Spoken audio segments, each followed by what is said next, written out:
Cemetery goat. I enjoy visiting cemeteries across the country of the United States.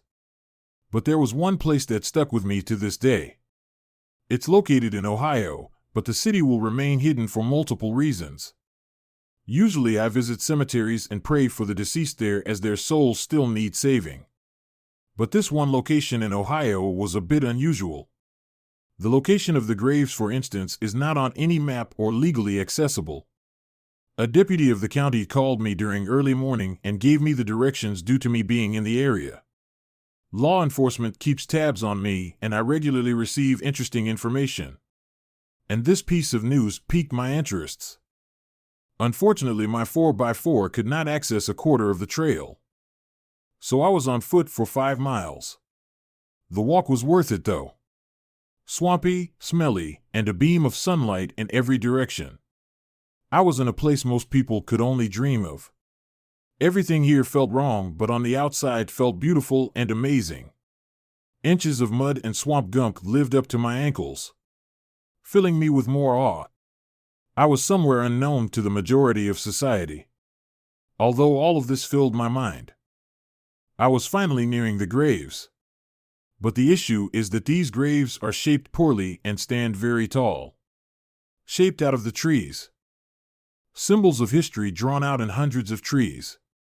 Each tree had a different story, spanning the whole circumference and going up and down the tree. This grave is what I call the grand design.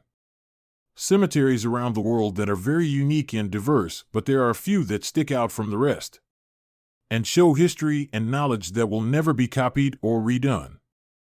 Admiring the art and the location spurred me into concession. I began touching each root and poured out my blessing upon each person's history. When it started raining, then in the distance a scream began to repeat, sounding as if something was injured. Deeper into the system I went, unsure and dazzled by the noise. In the distance, a black-haired goat with white horns was playing in the mud. But yet something was off. Mosquitoes were covering it as if they were expecting the goat to do something to their benefit. The goat stops its tossing and gets up and screams in my direction. The mosquitoes then disperse into the air, vanishing completely. You do not know the place you stand upon.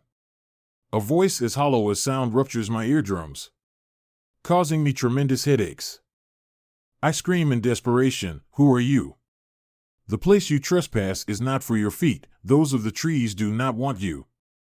I fall to my knees, my chest is buried in mud. The blessings they receive, but your feet must never cross us again. As if it was a dream. I wake up back in my car. No mud, no exhaustion, and the time had gone back to when I arrived. To this day, I am still unsure as to how it all happened. Also, the deputy that had given me the location vanished from the county. The Department and State Venture could not recall employing this officer.